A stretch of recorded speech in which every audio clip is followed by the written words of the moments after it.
A deaf businessman, used to silence and control, lives isolated in his daily routine. Everything changes when he feels vibrations on the floor and finds a young girl playing the piano, revealing music to him through touch. Their connection transforms his view of the world and creates a new sensory universe where art speaks through the body. Oliver Reed Montgomery crossed the lobby of his newest hotel, the Pine Ridge Palace in Keswick, with the same analytical expression his employees knew well. At 60, the businessman, deaf from birth, had built a hotel empire that stretched from the north to the south of the UK. The tall man, with impeccably trimmed grey hair and a bespoke suit, observed every detail of the environment with eyes that missed nothing, a gift he had developed to compensate for the absolute silence that had always accompanied him. His steps were calculated like everything in his life. The employees moved in his orbit with a mixture of respect and apprehension. Although the Montgomery Group was known for its exemplary treatment of its staff, Oliver kept everyone at a safe emotional distance. His BSL interpreter, Arthur, followed him closely, quickly translating the manager's information about the hotel's occupancy and the minor improvements implemented since his last visit. The premium suites have seen a 23% increase in occupancy since the spa renovation, the manager reported, while Arthur translated simultaneously. Oliver nodded, his eyes scanning the lobby paneled with fine wood, typical of the Lake District's fell architecture. He watched a family checking in, the children bouncing with excitement. His lips twitched into the ghost of a smile that quickly vanished. Emotional displays had not been part of his vocabulary for a long time. "Let's inspect the third-floor accommodations," he signed in BSL to Arthur, who relayed the information to the manager.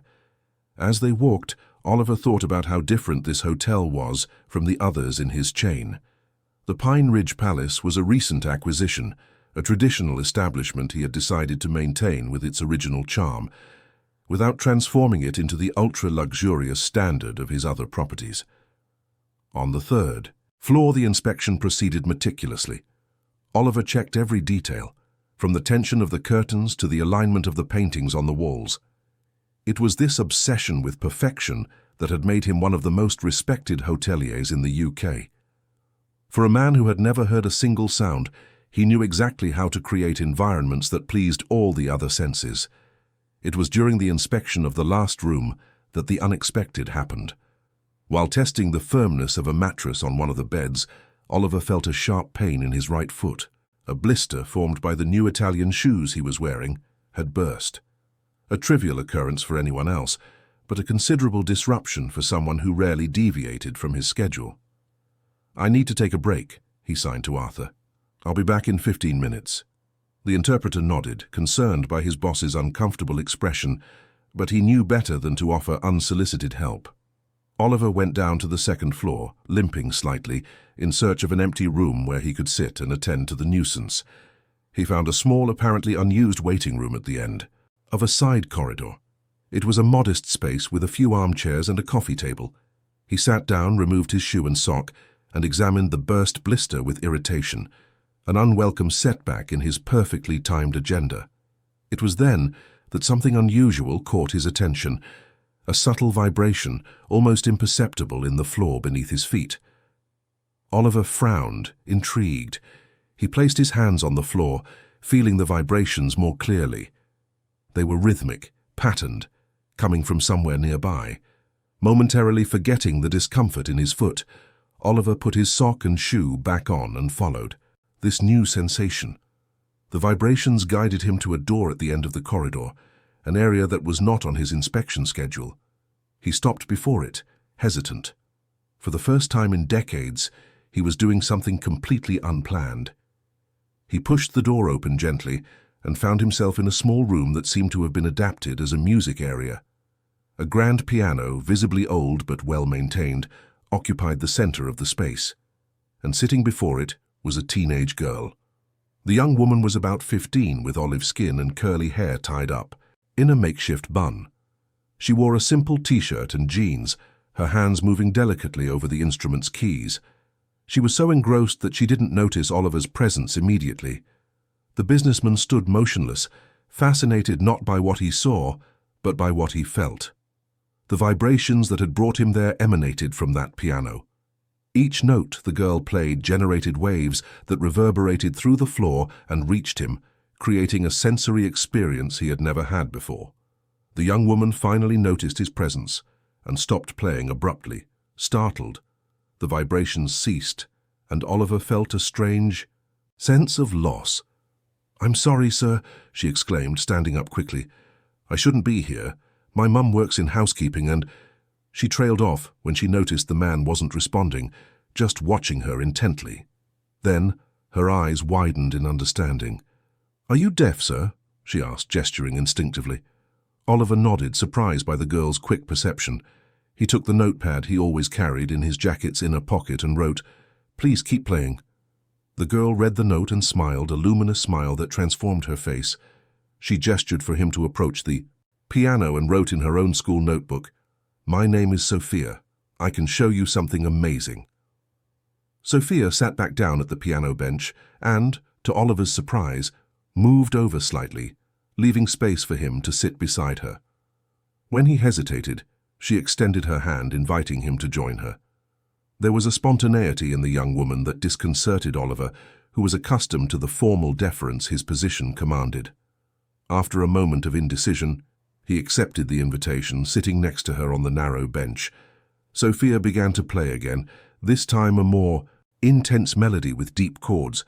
Then she took Oliver's hand and placed it gently on the side of the piano.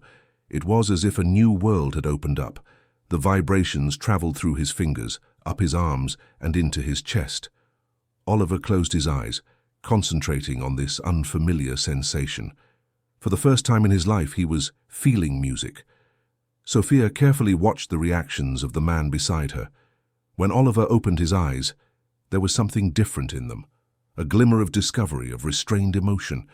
She smiled again and wrote, "Music isn't just for the ears, it's for the whole body." In that unlikely moment, in a forgotten room of his own hotel, Oliver Reed Montgomery felt something he hadn't experienced in a long time: surprise, an unexpected connection to a world he had always considered inaccessible, and all because of a blister on his foot and an unknown young woman playing the piano. As Sophia continued to play, guiding his hands to feel different vibrations, Oliver didn't know that this chance encounter was about to transform not only his understanding of music, but his entire carefully controlled existence. If this story interested you, don't forget to subscribe to our channel and tell us which city you're watching from. Continuing. In the weeks following the unexpected encounter with Sophia, Oliver's meticulously organized routine underwent a gradual transformation. For the first time in decades, he extended his stay at the Pine Ridge Palace, postponing commitments in London and cancelling a trip to France for the opening of his newest international venture. Arthur, his interpreter and personal assistant for 15 years, observed the changes in his boss's behavior with curiosity. The man who checked his watch every 5 minutes now spent hours in the small hotel music room, absorbed in an activity Arthur would never have imagined, experiencing musical vibrations alongside a teenager. "Will you be needing me this afternoon, sir?" Arthur asked in BSL, standing at the door of the presidential suite where Oliver was reviewing some contracts. "No, you can take the afternoon off," Oliver replied, his fingers moving with the precision that characterized his fluency in British Sign Language. "I'll be busy with a personal project." Arthur nodded, suppressing a smile. He knew his boss's personal project well. The news of the unusual friendship between the powerful businessman and the daughter of Mrs. Miller, one of the hotel's housekeepers, was already circulating in whispers through the corridors of the Pine Ridge Palace. At 4 in the afternoon, punctually, Oliver made his way to the music room. Sophia was already waiting for him, a smile lighting up her face when she saw him. In their recent meetings, they had developed a unique communication system, a mix of intuitive gestures, words written in notebooks, and increasingly BSL expressions that Sophia was making an effort to learn. "I brought you something," Oliver signed, surprised at how easily the girl understood basic signs after just a few weeks. From his jacket pocket he took out a small case. Sophia opened it carefully, revealing a delicate silver bracelet encrusted with tiny crystals. "It's beautiful," she exclaimed, her eyes shining. With gestures, Oliver explained that it was not just an adornment. The bracelet had been specially designed to amplify vibrational sensations. It was a prototype created by engineers at his company who worked with assistive technology. Sophia immediately put it on her wrist and sat at the piano. As she played the first notes, her expression transformed into pure delight. The bracelet captured the sound vibrations and amplified them through micro-vibrations against her skin. "It's like I can feel each note in a different way," she said enthusiastically, momentarily forgetting that Oliver couldn't hear her, but understanding from his look that he had grasped her reaction. That afternoon, Sophia decided to show Oliver something new. She led him to the cello leaning in the corner of the room, an old instrument that had belonged to the hotel since its early days when recitals were common there. With gestures, she explained that the cello's vibrations were completely different from the piano's. She positioned Oliver's hands on the instrument's resonance box while she played low notes. The businessman closed his eyes, absorbing this new sensation. The cello's vibrations were deeper, more intense, coursing through his body in a way the piano couldn't. As they experimented with different instruments, Sophia had discovered a violin and a transverse flute in a cupboard. Oliver began to perceive nuances he had never imagined existed. Each instrument generated unique vibrational patterns, distinct sensory textures that he was learning to identify. During a break, sitting in armchairs near the window that offered a privileged view of the Keswick Mountains, Sophia wrote in her notebook, "Why have you never tried this before? Never felt music like this?" The question caught Oliver off guard. He pondered for a moment before replying in the same notebook, "I never thought it was possible, or maybe I never allowed myself to try." Sophia nodded, understanding the depth of that confession. Then she wrote something that touched Oliver deeply. "Sometimes what we think is a limitation is just a door to a different way of experiencing the world." That sentence, coming from a 15-year-old, sparked a reflection in Oliver that stayed with him for the rest of the day. He, who had always seen his deafness as an obstacle to be overcome with iron discipline and absolute control, was beginning to see it from a new perspective. The following week, Oliver surprised everyone by having a vibrational flooring system installed in the room, technology usually used in nightclubs, but adapted for therapeutic and educational purposes. The system allowed musical vibrations to be felt with greater intensity through the floor, creating an immersive experience. It was during one of these sessions, with Sophia playing a piece by Elgar on the piano, while Oliver felt the vibrations course through his entire body, from the floor, that he noticed something concerning. The young woman abruptly stopped playing, bringing a hand to her head, visibly dizzy. Oliver stood up quickly, steadying her before she could fall. The color had drained from Sophia's face, and she seemed to be struggling to stay conscious. With urgent gestures, he asked what was happening. "I'm fine," she murmured, but her frail body contradicted her words. "I just need to rest a bit." Oliver was not convinced. Decisively, he took Sophia in his arms and carried her to the sofa near the window. He took out his phone and sent a message to Arthur, requesting his immediate presence and for a doctor to be called. While they waited, Sophia gradually regained her color, but remained visibly weak. Oliver offered her water, watching with concern as her hands trembled while holding the glass. When Arthur arrived with the hotel doctor, Sophia tried to downplay the incident, claiming it was just fatigue. The doctor, however, after a quick assessment, recommended that she be taken to the hospital for more detailed tests. "She has severe anemia," the doctor explained to Mrs. Miller, who'd been hastily summoned from the housekeeping department.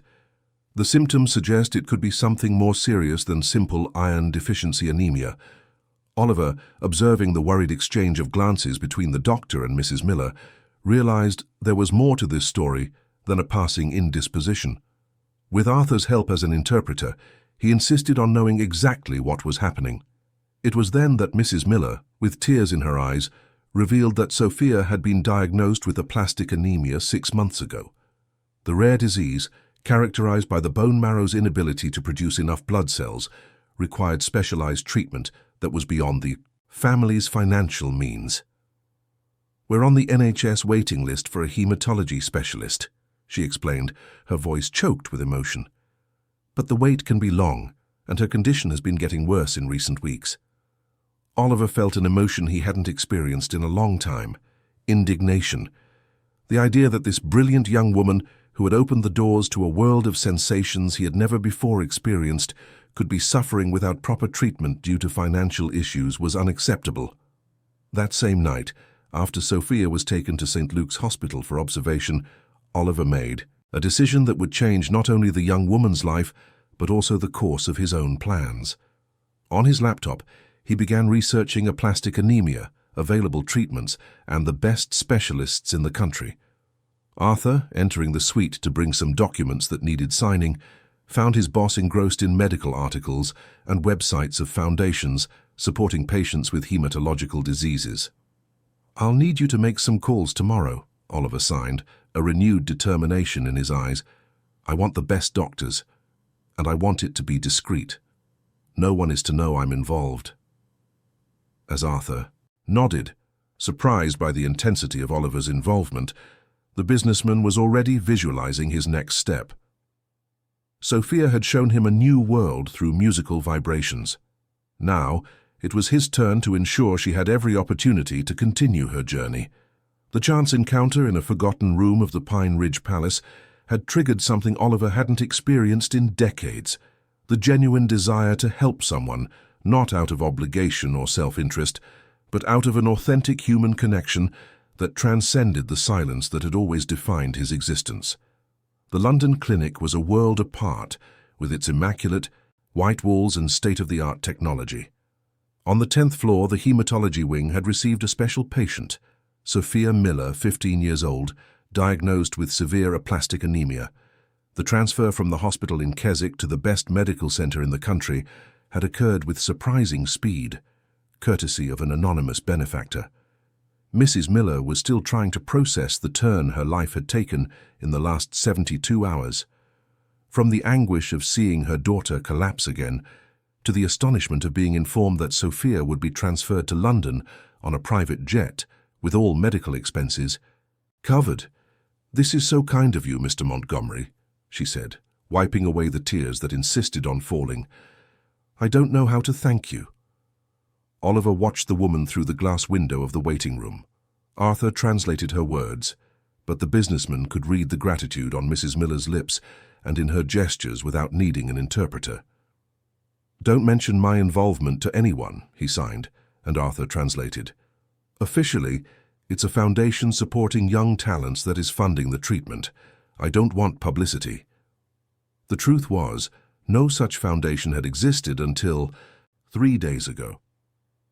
In a single night of intense work, Oliver had created the Resonance Foundation, a non-profit organization dedicated to 2 goals: supporting medical treatments for young talents and developing sensory technologies for people with hearing impairments. The paperwork was still being finalized, but funds were already flowing from his personal accounts into the project. Dr. Edward Fontana, one of the most respected hematologists in the UK, approached with a clipboard in his hands. Arthur immediately positioned himself to interpret. "The preliminary results confirm the diagnosis of severe aplastic anemia," the doctor explained. "We have started immunosuppressive therapy, but we are also conducting compatibility tests for a potential bone marrow transplant, which would be the definitive treatment." Oliver nodded, processing the information. Over the past few nights, he had studied extensively about Sophia's condition. He knew that a bone marrow transplant was the only real cure, but he was also aware of the risks involved and the difficulty in finding compatible donors. "And what are the chances of finding a donor?" he asked in BSL. "We are testing the mother and other relatives first," the doctor replied after Arthur's translation. "But we have also begun the search in national and international donor registries." That afternoon, while Sophia rested after a treatment session, Oliver sat by her bed. The young woman seemed more fragile under the hospital lights, but her smile remained luminous when she saw him. "How are you feeling?" he signed, pleased to notice that she was understanding more and more BSL. "Better," Sophia replied, combining speech with basic signs she had been learning. "This hospital is incredible. It feels like a luxury hotel." Oliver smiled. Sophia had no idea that he had personally chosen every detail of the room, from the curtains that let in just the right amount of natural light to the sound system specially installed for her, with speakers strategically placed to create vibrations she could feel even while lying down. Noticing the electronic keyboard in the corner of the room, Sophia's eyes widened. "Is that for me?" Oliver nodded, getting up to bring the instrument closer to her. It was an advanced model, capable of connecting to music composition software and, more importantly, with a built-in vibratory system that could be adjusted to different intensities. Sophia began to play softly, experimenting with the instrument. Her hands, though weakened by the treatment, moved with the same grace as always over the keys. Oliver closed his eyes, feeling the vibrations emanating from the specially designed keyboard. It was a different sensation from what he had experienced with the acoustic piano, but just as fascinating. When he reopened his eyes, he noticed that Sophia was watching him with curiosity. "What is it?" he asked in signs. "I was just thinking," she began hesitantly. "Have you always lived like this, in complete silence?" The question took Oliver by surprise. Few people in his life had shown genuine interest in his experience as a deaf person. To most, his deafness was just an obstacle to be overcome, a disability to be compensated for with technology and assistance. Taking a notepad he always carried, Oliver wrote, "I was born deaf. I have never known sound as you know it, but it has made me develop other senses. I notice details that hearing people often ignore." Sophia read it carefully and then replied, also in writing, "It's like we live in different worlds, but now we're building a bridge between them." That sentence, in its profound simplicity, touched Oliver.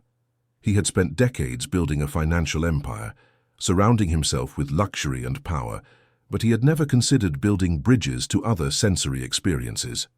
In the days that followed, while Sophia continued her treatment, Oliver divided his time between managing his businesses, now mostly remotely, and developing new projects inspired by his experience with the young pianist. In a video conference with his innovation team, he presented a revolutionary concept. A line of products based on vibrational technology, from special flooring that transmitted musical vibrations to jewelry with sensors that converted ambient sounds into vibratory patterns perceptible on the skin. "It's an untapped market," explained Arthur, translating Oliver's quick and precise signs for the team. "We don't just want to adapt sound experiences for deaf people, but to create a new sensory language that everyone can appreciate in different ways."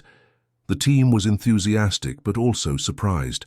Oliver had always been known for his pragmatism and sharp business acumen.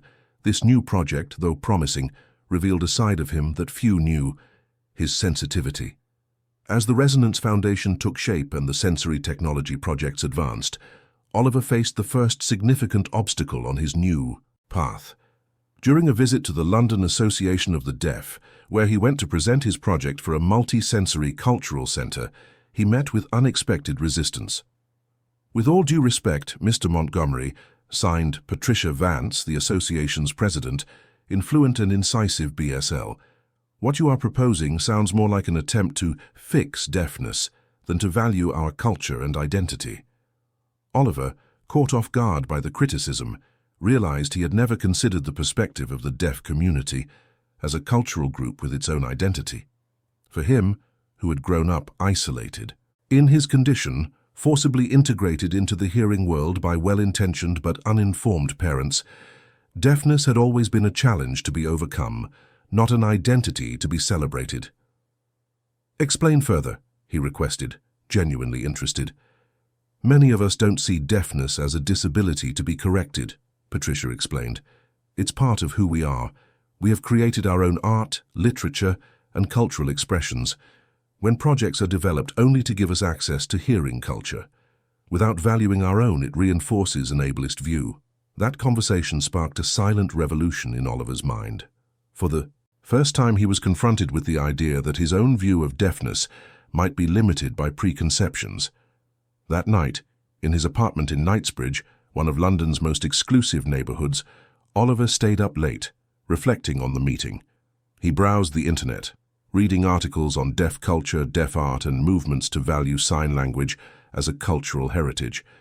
It was then that he found a video of a visual vernacular performance, an art form that combined theatrical elements, mime, and sign language to create visual narratives. The fluidity of the movements, the expressiveness, and the richness of the communication without sound impressed him deeply.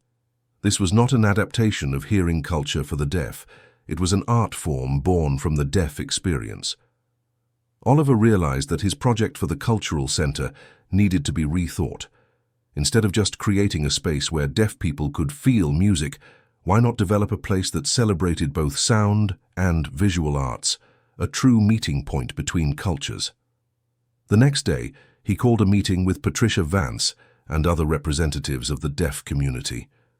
Through Arthur, he explained his new vision.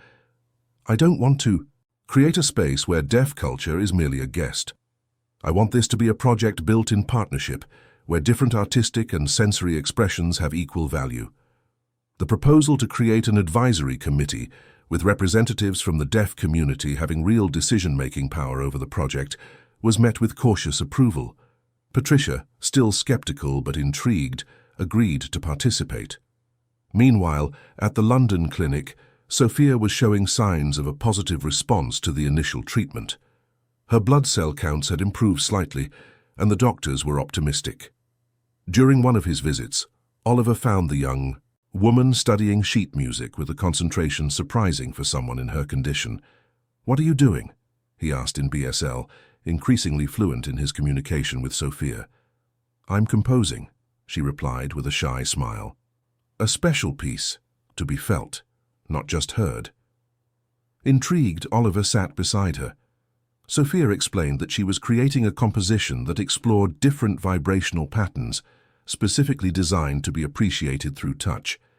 Inspired by her experience with Oliver, she wanted to create something that transcended the barriers between the sound and silent worlds. "I've called the piece Conversations in Silence," she said, a spark of enthusiasm in her eyes. "Because that's what we've been doing, isn't it? Talking through the silence with our hands, our bodies, our expressions."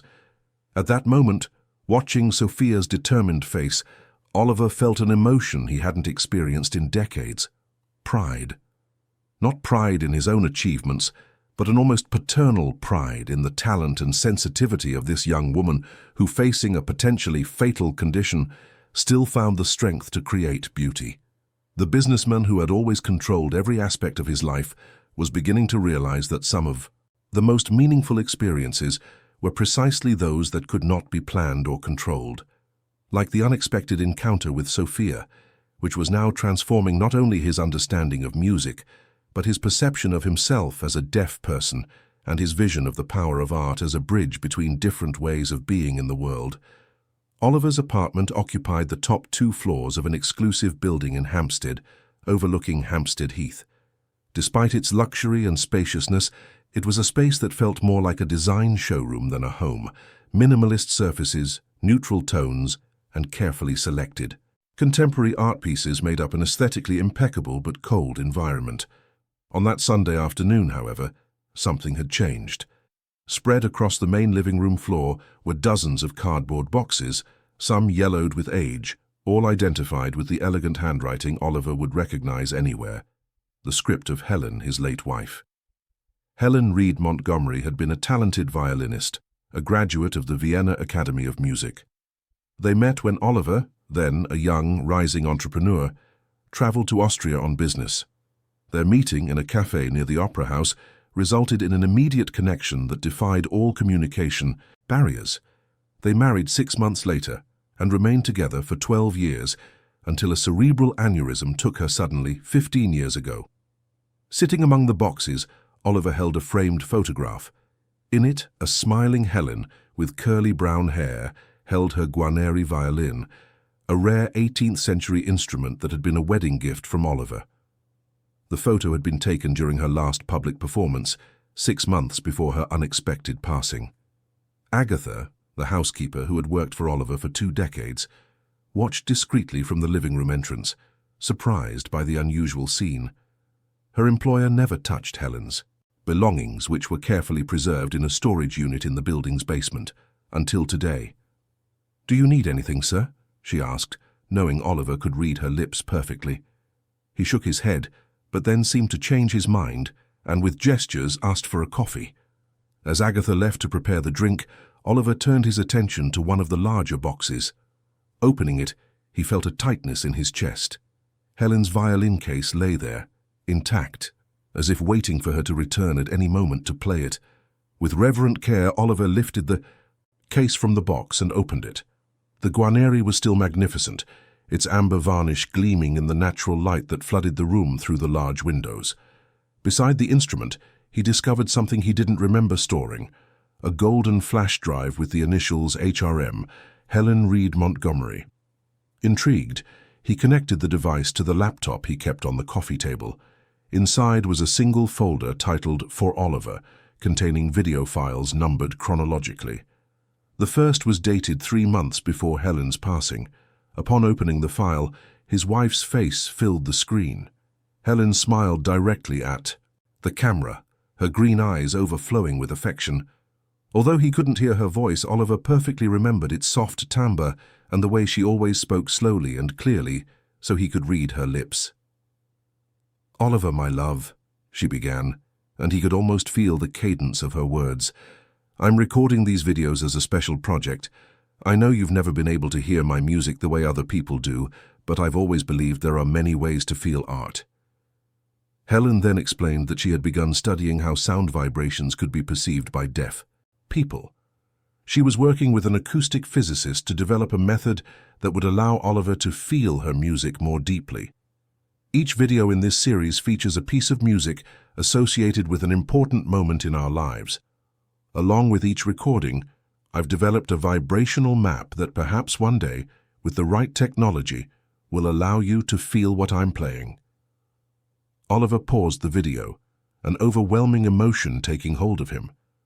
Helen had tried, years ago, to build a bridge to his silent world, an initiative that he, absorbed in his business and embarrassed by, his inability to fully share his wife's passion for music, had never properly valued. It was then that the connection between past and present formed in his mind with crystalline clarity. Sophia was, unknowingly, continuing the work that Helen had started. The vibrational explorations, the attempts to translate music into tactile sensations, his wife had envisioned all of this decades earlier. With trembling hands, Oliver went through the other files. They were videos of Helen playing various pieces on her violin, each accompanied by detailed notes on the vibrations and sensations that each passage was meant to evoke. The last file had been recorded just a week before she passed. In it, Helen performed her own composition titled Eloquent Silence, dedicated to Oliver. Lost in memories and discoveries, Oliver barely noticed when Agatha returned with the coffee. The housekeeper, sensing her employer's emotional state, left the drink on the table and quietly withdrew. That night, after hours immersed in Helen's videos and notes, Oliver made a decision.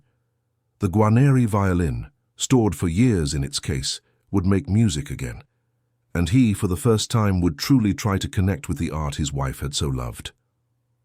The next day, during his usual visit to the hospital, Oliver surprised Sophia by arriving with the violin case. The young woman's eyes widened with curiosity. "It belonged to my wife," he explained in BSL, his movements more fluid and expressive after months of daily practice. "She was a violinist." "I didn't know you were married," Sophia commented, surprised. Oliver nodded, a mix of melancholy and affection softening his usually austere features. It was the first time he had mentioned Helen to anyone in years. "She passed away 15 years ago," he signed. "Yesterday I found videos she recorded playing this instrument." He opened the case, revealing the Guarneri. Sophia looked at the instrument with reverence, instantly recognizing its historical and acoustic value. "It's beautiful," she exclaimed. May I play it?" With an affirmative gesture, Oliver handed the violin to Sophia. Even in her weakened state from the treatment, the young woman held it with the confidence of someone who understood its importance. "I'm not a violinist, but I learned the basics at the conservatory," she explained. She positioned the instrument under her chin and, after a moment of concentration, began to draw the bow across the strings. At first hesitant, her movements soon gained fluidity, producing a simple but expressive melody. Oliver closed his eyes, concentrating on the vibrations he could feel. They were different from the piano's, sharper, more intimate, as if emanating directly from the instrument's heart. When Sophia finished playing, she noticed tears in Oliver's eyes. It was the first time she had seen him show such open emotion. "Helen tried to show me this," he signed, after a moment to compose himself. "How to feel music through vibrations. But I wasn't ready to understand." Sophia carefully returned the violin to its case, thoughtful. "Maybe she's guiding you now somehow," she suggested, with the profound simplicity Oliver had learned to value, to finally discover what she wanted to share. That moment marked the beginning of a new phase in their relationship. In the days that followed, as Sophia continued her treatment, Oliver brought more of Helen's personal items, her sheet music, notes on music theory, and even her diary, where she had recorded her reflections on music and deafness. Together they began to explore Helen's legacy, combining her pioneering ideas with newly available technologies. Sophia, fascinated by the violinist's notes, incorporated her concepts into her own compositions for Conversations in Silence. Meanwhile, the Resonance Cultural Center project was advancing rapidly. The advisory committee, led by Patricia Vance, had transformed the initial proposal into something much more comprehensive, a truly inclusive space that would celebrate both deaf culture and new forms of sensory expression. The chosen location for the center was the Pine Ridge Palace itself, in Keswick. Oliver decided to completely transform the hotel, keeping only its historic facade. The architectural design, developed by a renowned London firm, incorporated elements of universal design and innovative sensory technologies. "The floor of the main auditorium will be entirely vibrational," explained Rachel Mendez, the lead architect, as she presented the plans to the committee. "The vibrations can be modulated for different types of performances, from classical concerts to deaf dance shows." Patricia, initially skeptical, was now enthusiastic about the possibilities. "The most important thing is that we aren't just adapting sound experiences for deaf people," she signed during one of the meetings. "We are creating a space where different forms of artistic expression have equal value." Oliver, observing the evolution of the project he had initially conceived in such a limited way, felt a deep sense of satisfaction. His worldview, previously restricted by decades of self-imposed isolation, was expanding every day. On one particularly significant afternoon, while reviewing the final project details with his team, Oliver received a call from Arthur. Sophia had been accepted into the prestigious Royal Academy of Music in London, thanks to a virtual audition conducted from her hospital bed. Moreover, the institution had committed to developing a special program adapted to her medical condition, allowing her to study partially from a distance while she recovered. The news filled Oliver with pride. He immediately directed his driver to the London clinic, eager to congratulate his young protégé in person. When he arrived at Sophia's room, he found her radiant, leafing through the conservatory materials she had just received. "They loved my composition Conversations in Silence," she explained enthusiastically. "They said they've never seen anything like it, a piece primarily designed to be felt, not just heard." "I'm so proud," Oliver signed, his usually reserved face lit up by a genuine smile.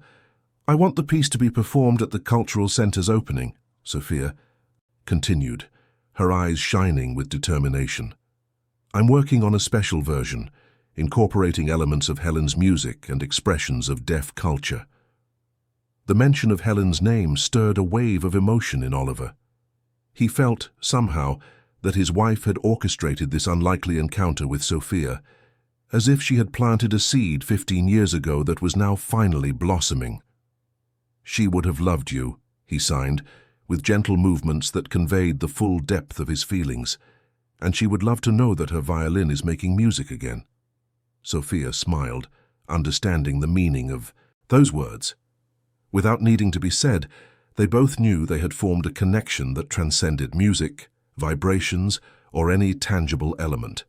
It was a bond based on mutual recognition, on valuing different ways of perceiving the world. That night, alone in his apartment, Oliver revisited Helen's videos. Watching her play, her lips moving in words of love that he could still read after so many years, he understood that he was finally honoring her legacy in the most meaningful way possible. The entrepreneur who had built an empire based on absolute control was now embracing the unpredictable, opening himself up to experiences he had never imagined possible. And at the center of this transformation was a young pianist who, facing her own challenges with extraordinary courage, had taught him that silence, far from being empty, could be filled with profound meanings and connections. The transformation of the Pine Ridge Palace was advancing at a rapid pace. What was once a traditional Keswick hotel was now metamorphosing into the innovative Resonance Cultural Center. The century-old fine wood walls now housed the most modern sensory technology in a harmonious fusion of tradition and innovation. Oliver, personally overseeing every detail of the construction, walked through the main auditorium accompanied by Patricia Vance. The president of the Association of the Deaf, initially his greatest critic, had become a key partner in the project, ensuring that every aspect of the center respected and celebrated deaf culture in its entirety. "What do you think of the visual panels?" Oliver asked in BSL, pointing to the large LED screens installed at strategic points in the auditorium. Patricia studied the panels with a critical eye. They had been developed by a team of deaf programmers and visual artists, creating a system that translated different sound frequencies into dynamic visual patterns. "They're perfect," she replied, her signs precise and elegant. "I especially like the customizable modes. Each person will be able to adjust the visualization according to their sensory preference." This was precisely the essence of the Resonance Cultural Center: sensory personalization. Unlike traditional art spaces where the experience was standardized, the center was being designed to allow each visitor, deaf or hearing, to define how they wished to interact with the artistic displays. In the hotel's former ballroom, now converted into an interactive gallery, deaf artists from all over the UK were exhibiting works that explored different dimensions of visual and tactile experience. A particularly impactful installation, created by the deaf artist Theo Mendes, featured a series of touch-sensitive sculptures that vibrated in specific patterns when handled, creating tactile narratives. "It's incredible how the project has evolved from its initial concept," commented Rachel Mendes, the architect, approaching Oliver and Patricia with revised blueprints in hand. "You started by wanting a space for deaf people to feel music, and we've ended up creating something much more revolutionary." Arthur translated the comment and Oliver nodded, a discreet smile of satisfaction on his lips. The truth was that the cultural center had become much larger than his original vision precisely because he had learned to listen, not with his ears, but with an open heart and mind, to the perspectives of people like Patricia and Sophia. "Where is the composition room?" he asked Rachel. The architect led them to a space on the third floor, carefully soundproofed. Here, where the hotel's presidential suite once was, now stood a state-of-the-art composition and recording studio equipped with vibrational and visual technology. It was a special gift from Oliver to Sophia. "Everything is ready for when she can use it," Rachel explained. "The vibrational floor can be calibrated for different instruments, and the walls have sensors that capture sound vibrations and translate them into real-time visual patterns." Oliver ran his hands over the space, feeling the different textures and surfaces. Every element had been designed to maximize the sensory experience beyond hearing. What had started as a personal project had become a revolution in how art could be experienced. As they returned to the ground floor, Patricia touched Oliver's arm, getting his attention. "I have to confess something," she signed. "When we first met, I thought you were just another hearing businessman trying to fix deafness. I was completely wrong." Oliver smiled, appreciating her honesty. "I was wrong too," he replied. "I spent my whole life seeing my deafness as a limitation to be overcome. You all taught me to see it as a different and valuable way of being in the world." The confession, made with the sincerity that characterized his communication in BSL, surprised even Arthur, who rarely saw his boss express feelings so openly. Oliver's transformation in recent months was evident to everyone who knew him. The rigid, controlling businessman had given way to a more flexible man, open to new experiences and genuinely interested in building bridges between different sensory worlds. And this personal metamorphosis was reflected not only in the cultural center, but in all his companies. At the Montgomery Group headquarters in London, a silent revolution was taking place.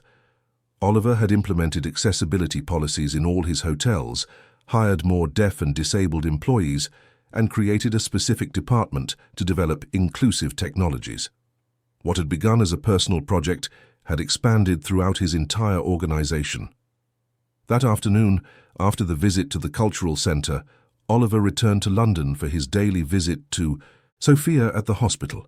He found her sitting up in bed working on her laptop with headphones on. When she saw him, her eyes lit up. "Oliver," she exclaimed, removing the headphones. "I was just working on the piece for the opening."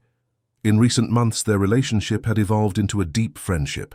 Sophia, who had initially called him formally Mr. Montgomery, now addressed him by his first name, with the naturalness of someone who recognized an equal, despite the difference in age and social standing.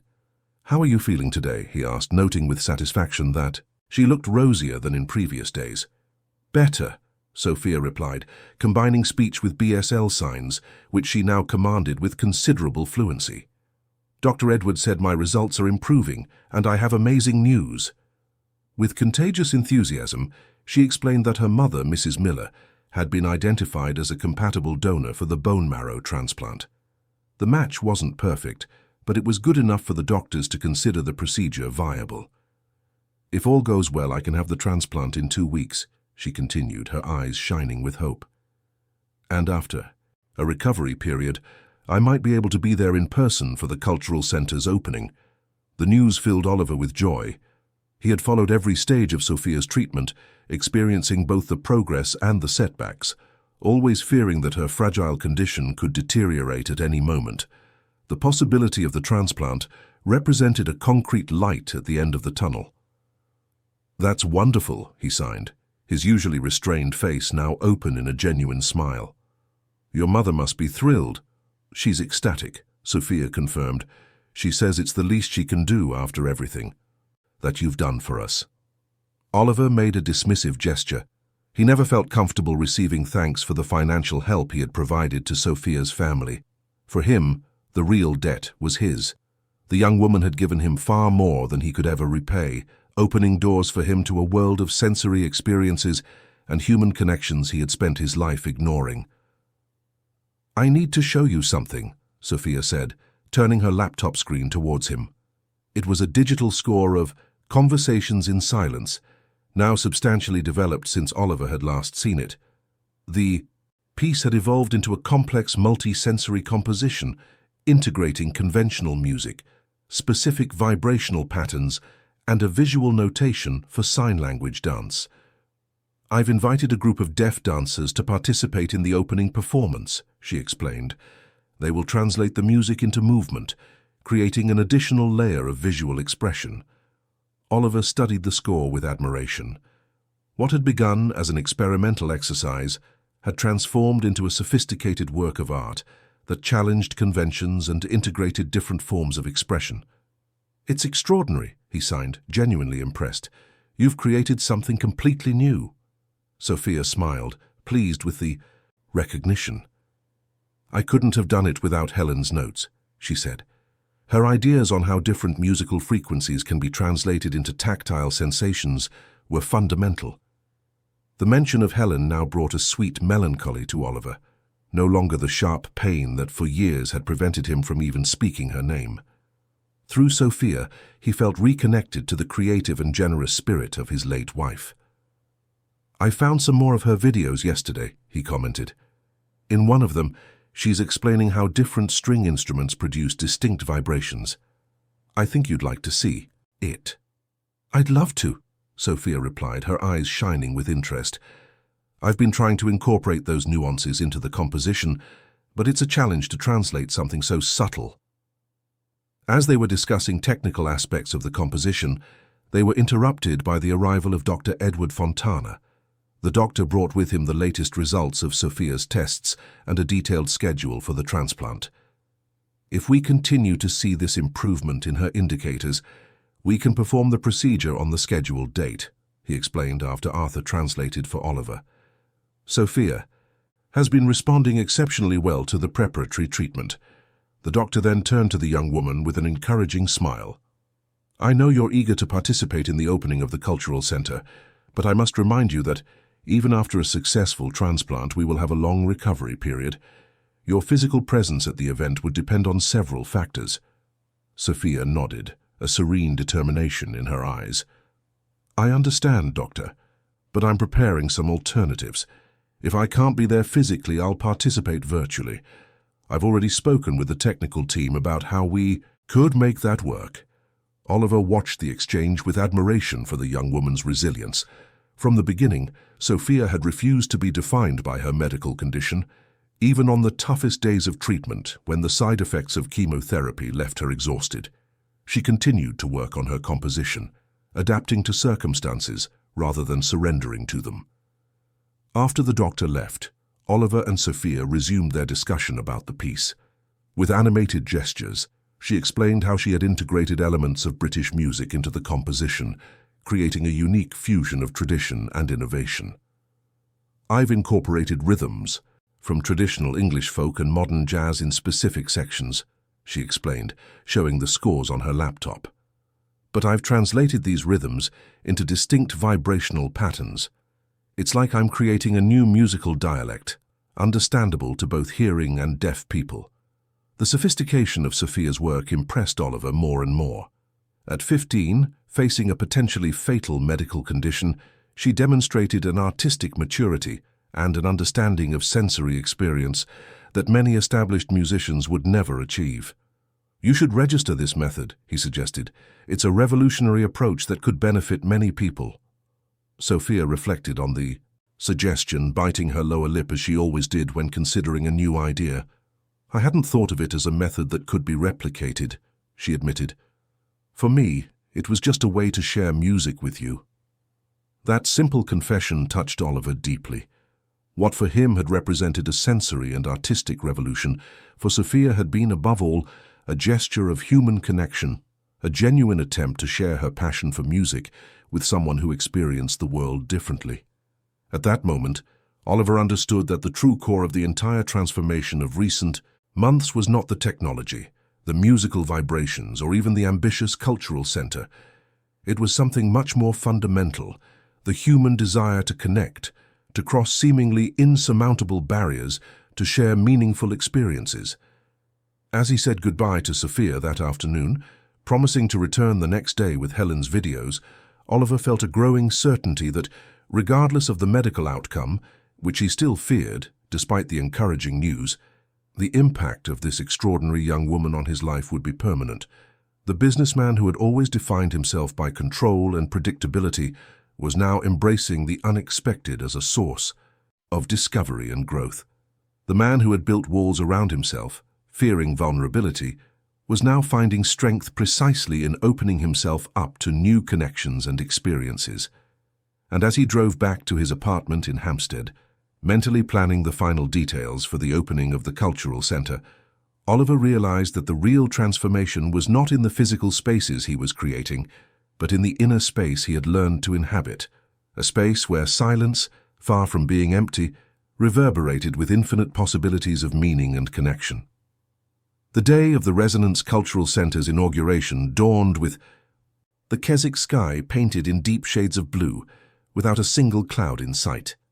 The old Pine Ridge Palace, now completely renovated, displayed its impeccably restored historic wooden facade, contrasting harmoniously with the contemporary elements that had been integrated into the structure. Oliver watched the final preparations from a second-floor balcony, wearing a navy blue Italian suit tailored for the occasion. His attentive eyes missed no detail of the growing movement around the center. Journalists, local officials, and representatives from cultural institutions across the UK were beginning to arrive, creating a palpable atmosphere of anticipation. Arthur approached, bringing a tablet with the latest updates on the event. "Is everything as planned?" Oliver asked in BSL. "Everything is perfect," Arthur replied, also in signs. "The connection to the London clinic was tested 3 times this morning. The transmission is flawless." Oliver nodded, feeling a mix of anxiety and satisfaction. Sophia could not be there in person. The bone marrow transplant had been performed 2 weeks earlier, and she was still in isolation to prevent infections. However, thanks to a state-of-the-art audio-visual system, she would participate in the ceremony virtually, able to both watch the event and interact with those present. On the other side of the connection. In London, Sophia was preparing in her hospital room, which had been temporarily transformed into a small studio. A professional makeup artist was putting the final touches on her face, while a technician adjusted the lighting to ensure the best possible image quality. "Nervous?" asked Mrs. Miller, holding her daughter's hand. Sophia smiled, her face rosier and healthier than it had been in months. The transplant, though still in the early stages of recovery, was already showing promising signs. "A little," she admitted. "But it's a good kind of nervous. I can hardly believe we're premiering Conversations in Silence today." The piece, which had begun as an experiment between her and Oliver, had transformed into a complex, multi-sensory work that would be presented for the first time that night. A group of musicians and deaf dancers had rehearsed for weeks, guided remotely by Sophia through video conferences. Back in Keswick, the main auditorium of the Cultural Centre was beginning to fill with guests. The space, designed to accommodate different sensory experiences, was impressive for its combination of elegance and technology. The vibrational floor, specially developed for the centre, could be calibrated to different intensities, allowing deaf people to feel the music through precisely modulated vibrations. High-definition LED panels covered strategic parts of the walls, ready to translate sounds into dynamic visual patterns. Ergonomic armchairs equipped with tactile sensors in the arms and backrests completed the multi-sensory experience.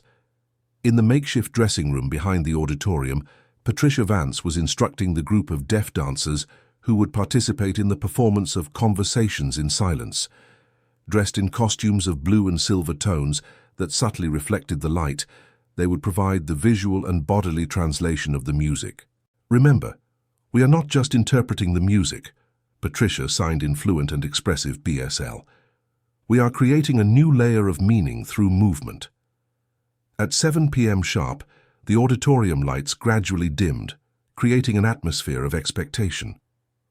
Oliver took his seat in the front row, alongside officials and journalists. Although his expression maintained its usual composure, those who knew him well could see the restrained emotion in his eyes. A large screen gently descended from the ceiling, revealing Sophia's smiling face. The high-definition image transmitted every detail of her expression, allowing everyone to feel her virtual presence. "Good evening, everyone," she said, her clear and firm voice being simultaneously translated into BSL by interpreters strategically positioned around the auditorium. "It is with immense joy that, even from a distance, I can share this historic moment with you." Sophia briefly explained the journey that led to the creation of Conversations in Silence and the Resonance Cultural Centre itself, without directly mentioning her medical condition, but emphasizing how the project was born from an unlikely encounter between two seemingly distinct worlds. "Tonight, we would like to present an experience that transcends traditional sensory barriers," she continued. "A piece that was not created to be just heard or just seen or just felt, but to be experienced holistically, respecting the different ways each of us perceives the world." With a delicate gesture, Sophia signaled for the performance to begin. The light on the stage shifted to a deep blue, and the dancers took their initial positions. From her hospital room, Sophia began to play the digital piano connected to the Cultural Centre's system.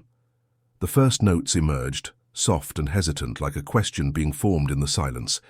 Simultaneously, subtle vibrations emanated from the floor and the armchairs, while the LED panels translated the sound frequencies into elegant visual ripples. The dancers began their fluid and expressive movements in a choreography that not only accompanied the music, but reinterpreted it through body language and elements of BSL poetically incorporated into the dance. Oliver closed his eyes, concentrating on the vibrations coursing through his body. It was an extraordinary sensation. Each of Sophia's notes generated a unique vibrational pattern, creating a tactile narrative that he could read with his entire body. When he reopened his eyes, the tears he rarely allowed himself to shed were flowing freely down his face.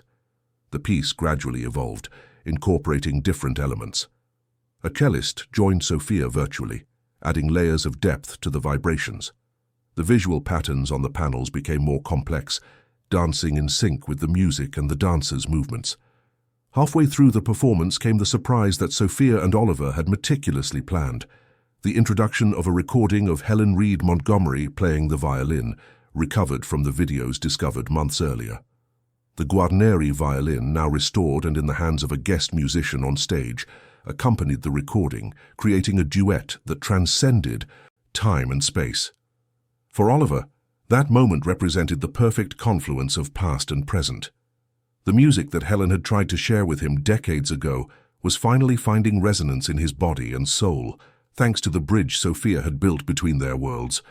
The performance culminated with all elements: piano, violin, cello, dance, and vibrations, uniting in a sensory crescendo that sent a wave of emotion through the entire auditorium. When the final chords faded and the dancers froze in their final pose, a moment of absolute silence followed, an eloquent silence, laden with meaning. Then, the audience erupted in enthusiastic applause. The deaf people present expressed their approval with the deaf applause, raising and waving their hands in the air, creating a forest of hands that moved like waves. The hearing audience members quickly adopted the gesture, joining in the visual celebration. Sophia, visible on the screen, smiled through tears, thanking everyone with BSL gestures that all could understand, regardless of their knowledge of sign language. After the formal thanks and the introduction of the team involved in the project, it was time for Oliver's official speech. Taking the stage with his characteristic dignity, he stood before everyone, took a deep breath, and began to communicate directly in BSL without using his voice or Arthur's assistance. For many present, it was the first time they had seen Oliver Montgomery communicate publicly in sign language. The powerful businessman, known for his discretion and for always using interpreters in professional situations, now expressed himself with the fluency and expressiveness he had acquired in recent months. "Today, we celebrate not just the opening of a physical space," he began, his signs being translated by interpreters into spoken English. "We celebrate a new way of thinking about art and human communication, an approach that does not seek to adapt the experiences of one group for another, but to create something entirely new, which can be appreciated in different ways by people with different ways of being in the world," Oliver continued, briefly recounting how his own perception of deafness had been radically transformed thanks to his encounters with Sophia and the deaf community. Without going into personal details, he shared how he had learned to value his unique sensory experience rather than seeing it as a limitation to be overcome. The Resonance Cultural Center is not an accessibility project in the traditional sense, he continued. It is a space for creation and experimentation, where different sensory languages can dialogue on equal terms. A place where there is no normal or standard way to experience art. Concluding his speech, Oliver did something that surprised even those who had closely followed his transformation in recent months. Addressing Sophia directly on the screen, he signed a personal message. "You taught me to listen with my heart. This space is as much yours as it is mine." Sophia, visibly moved, replied also in BSL, "And you taught me that music goes far beyond sound. It is a universal language that can be felt in infinite ways." After the speech, as guests explored the Cultural Center's facilities, Oliver briefly withdrew to a private room where a private video conference with Sophia had been arranged. There, away from public eyes, she had one final surprise for him. "I have something to show you," she said, her eyes shining with anticipation. A technician in London handed her a tablet, where she opened a video file. "While I was researching Helen's archives, I found this recording that I don't think she ever had the chance to show you." The video showed a young, radiant Helen playing her Guarneri violin. The piece was Beethoven's Für Elise, adapted for solo violin. In the background, a rudimentary experimental system of lights could be seen pulsing in sync with the music, an early attempt, with the technology available at the time, to create a visual translation of sound. She wrote in the notes accompanying the video that this was one of her first attempts to create a multisensory musical experience, Sophia explained, and there was a specific message for you. Gently, Sophia read the excerpt from Helen's notes. Oliver, my love, I know you can never hear my music as others do, but I deeply believe that true art transcends the conventional senses. One day I hope to share with you not just the sound of my violin, but the essence of what I try to express through it. Music is not just in the sound vibrations, but in the intention, the emotion, the human connection it represents. Helen's words, written more than 15 years earlier, echoed perfectly with everything Oliver and Sophia had discovered on their shared journey. It was as if somehow Helen had anticipated the transformation her husband would one day experience. On the tablet, the video continued. Helen finished playing and, looking directly at the camera, signed in a still hesitant BSL, clearly recently learned, "I love you." A simple gesture that contained universes of meaning. Oliver could not contain his emotion. For the first time since Helen's passing, he allowed himself to cry openly, without reservation or embarrassment. It was a cry of reconciliation, with his past, with his condition, with the memory of the woman who had tried to show him a path he was only now able to truly walk. Sophia watched in respectful silence, understanding the depth of the moment. When Oliver finally composed himself, he signed with gentle movements, "Thank you for completing the circle." "No, Oliver," she replied, with a wisdom that transcended her age. "You and Helen started something beautiful. I just had the privilege of being part of this story." In that moment, they both knew that their lives had been irrevocably transformed. The solitary businessman who had lived controlling every aspect of his existence had found, through an unlikely encounter with a young pianist, a form of connection he had never imagined possible. And Sophia, facing challenges that would have defeated less resilient spirits, had discovered a purpose that transcended her own condition.